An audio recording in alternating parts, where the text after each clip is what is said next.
Hello everybody, this is Eric Mitchell, Prince Georgian Magazine. I'm at the Fairmont Hotel, downtown Washington, D.C. and I'm on my way upstairs to one of the Lexus suites to meet Mr. Rock Newman. And if you know anything about the Lexus suite, the reason why they call it that is when you obtain this suite, it comes with the Lexus to use to get around and about town. Rock Newman, again, a fine Prince Georgian. Let's find out where these guys going. Come on upstairs with me.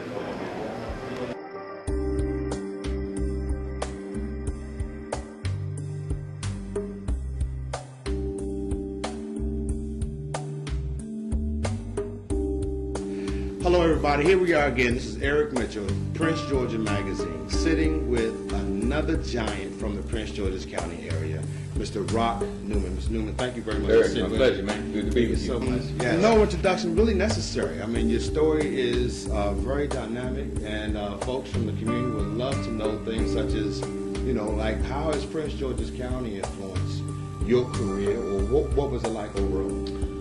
Oh man, I grew up in Brandywine, Maryland. By and large, growing up in Prince George's County and Brandywine, Maryland at that time, it was quite the rural area. Mm-hmm. And I think one of the biggest impacts was that there was a sense of community, mm-hmm. a sense of belonging. My mother and father never had locks on their doors. Okay, wow. My mom lived until she was 90 years old, and it was when she was right about 80 mm-hmm. was the first time they ever had locks on their doors. I mean, they built the house 60, 70 years prior. Now, I can hardly think when I've ever felt comfortable in my love community of Prince George's County where I would leave my locks off the doors. I'm just saying, you know, produced the music festival in Bermuda. Oh, yes. Bermuda Music Festival 2008. And the headlining acts were Beyonce, Alicia Keys, UB40, Aaron Neville, Solange, Life Jennings, and folks of that ilk. So it was by far their biggest music festival. Wow.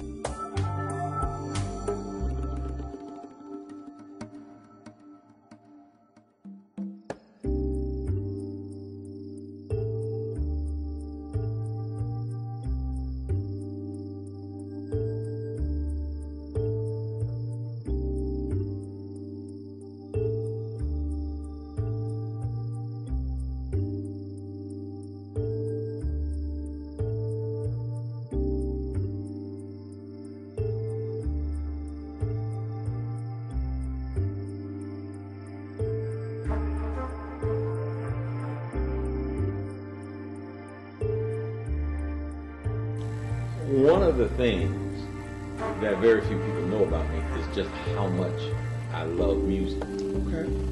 And part of where that love for music emanated was growing up in Brandywine, Maryland. Okay. I grew up literally 1/4 mile from what was then called Wilmer's Park. Of course. And Wilmer's Park, right? Wilmer's Park, for those who might not know. Yeah.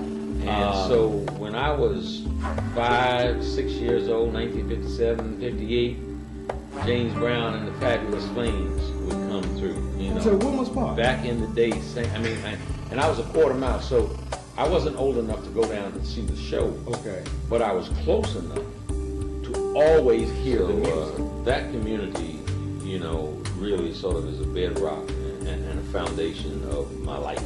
It is. That's right. That's right. Fantastic. PG County. Yeah. Yeah. As a young kid, growing up through high school and even into college, I had aspirations to be a professional baseball player. Okay. And against the sound advice of my father, I played football in high school. I was truly a baseball standout, but wanted to play football. Showed that I was tough as the rest of the guys. Right. And pretty much messed up both of my legs playing football. Wow. Okay. Which when I got a full scholarship at Howard University. Right. And I could tell after a couple of years, even of a college season, that I wouldn't be able to handle the rigors and the wear and tear of a major league season. Yeah, but you had a very successful sports career. Oh, no question. At Howard, I was an All-American in 1973. Mm-hmm. I still hold some of Howard's batting records. Mm-hmm. I was captain of the team for 3 years and was inducted into their inaugural Hall of Fame. That's right. That's right. So, you know, those were truly, truly great games. A clip of you on Charlie Rose. And you spoke a lot about some of the things you spoke about with respect to even Riddick Bowe and some of the transitions he was going through for his career. Listening to you, it sounded like there was a lot of entrepreneur in you.